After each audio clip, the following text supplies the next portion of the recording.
1920 में अचानक भारत की तमाम मस्जिदों में दो पुस्तकें वितरित की जाने लगी। एक पुस्तक का नाम था कृष्ण तेरी गीता जलानी पड़ेगी और दूसरी पुस्तक का नाम था 19वीं सदी का लंपट महर्षि। ये दोनों पुस्तकें अनाम थी, इसमें किसी लेखक या प्रकाशक का नाम तक नहीं था और इन दोनों पुस्तकों में भगवान श्री कृष्ण, हिंदू धर्म इत्यादि पर बेहद अश्लील, बेहद घिनौनी बातें लिखी गई थी। और इन पुस्तकों में तमाम देवी देवताओं के बाद इतने बेहद रेखा चित्र रेखाटे गए थे जिसे हिंदू अगर देख लेता तो उसका खून खौल के उठ जाता। और धीरे धीरे ये दोनों पुस्तकें भारत की हर एक मस्जिदों में वितरित की जाने लगी। यह बात जब गांधी तक पहुंची तो गांधी ने इसे अभिव्यक्ति की स्वतंत्रता बताकर गौण कर दिया और कहा कि भारत में सबको अपने अपने विचार रखने का, अपने अपनी बातों को रखने का पूर्ण अधिकार है। फिर एक दिन अचानक 1923 में लाहौर स्थित राजपाल प्रकाशक के मालिक महाशय राजपाल जी ने एक पुस्तक प्रकाशित की जिसका नाम था रंगीला रसूल।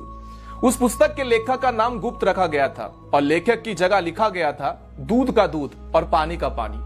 हालांकि उस पुस्तक में असली लेखक पंडित चंपूपति थे जो इस्लाम के जाने माने विद्वान थे और सबसे अच्छी बात यह थी कि उस पुस्तक में कोई भी झूठ नहीं था बल्कि तमाम सबूतों के साथ बाकायदा आयत नंबर, हदीस नंबर इत्यादि देकर कई बातें लिखी गई थी। 1.5 वर्षों तक रंगीला रसूल बिकता रहा पूरे भारत में, कहीं कोई बवाल नहीं हुआ। लेकिन एक दिन अचानक 24 मई 1924 को गांधी ने अपने समाचार पत्र यंग इंडिया में एक लंबा चौड़ा लेख लिखकर रंगीला रसूल पुस्तक की खूब निंदा करी और अंत में 3 पंक्तियां ऐसी लिखी: मुसलमानों को स्वयं ऐसी पुस्तक लिखने वालों को सजा देनी चाहिए।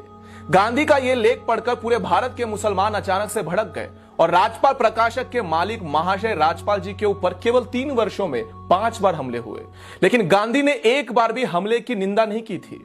मजे की बात यह है कि कुछ मुस्लिम विद्वानों ने उस पुस्तक रंगीला रसूल का मामला लाहौर उच्च न्यायालय यानी कि हाईकोर्ट में दायर किया।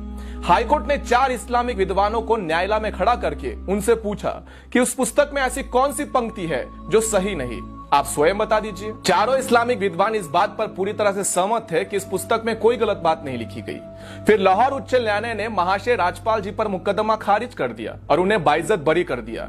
फिर उसके बाद 30 अगस्त 1924 को गांधी ने यंग इंडिया समाचार पत्र में एक और भड़काने वाला लेख लिखा और इस लेख में उन्होंने इशारों में ऐसा लिखा था कि जब व्यक्ति को न्यायालय से न्याय नहीं मिले तब उसे अपने आप प्रयास करके न्याय ले लेना चाहिए।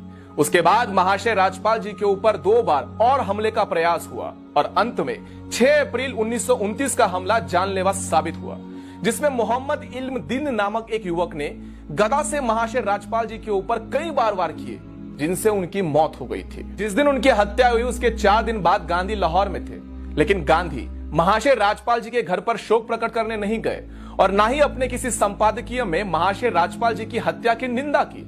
उसके बाद अंग्रेजों ने मुकदमा चलाकर मात्र 6 महीनों में महाशय राजपाल जी के हत्यारे इल्म दिल को फांसी सुना दी और वो भी इसलिए कि देश में हिंदू समाज जो था वो पूरी तरह से उबल रहा था और अंग्रेजों को लगा यदि उन्होंने जल्दी से फांसी नहीं दी तब अंग्रेजी शासन भी बर्खास्त हो जाएगा, खतरे में आ जाएगा। उसके बाद 4 जून 1929 को गांधी ने अंग्रेज वाइसरॉय को चिट्ठी लिखकर महाशय राजपाल जी के हत्यारे की फांसी की सजा को माफ करने की अनुरोध किया था और इसके अगले ही दिन अपने समाचार पत्र यंग इंडिया में एक लेख लिखते हुए जिसमें गांधी ने यह साबित करने का प्रयत्न किया था कि हत्यारा तो निर्दोष है, नादान है, क्योंकि उसे अपने मजहब का अपमान सहन नहीं हुआ और उसने गुस्से में आकर यह हत्या करने का निर्णय ले लिया। दूसरी तरफ तब तक के जाने माने बैरिस्टर मोहम्मद अली जिन्ना ने भी लाहौर हाईकोर्ट के अंदर बाकायदा एक बैरिस्टर की हैसियत से इस मुकदमे में पैरवी करते हुए कहा था कि अपराधी मात्र 19 वर्ष का लड़का है, लेकिन इसने जो अपराध किया है वो बहुत ही बड़ा जघन्य अपराध है।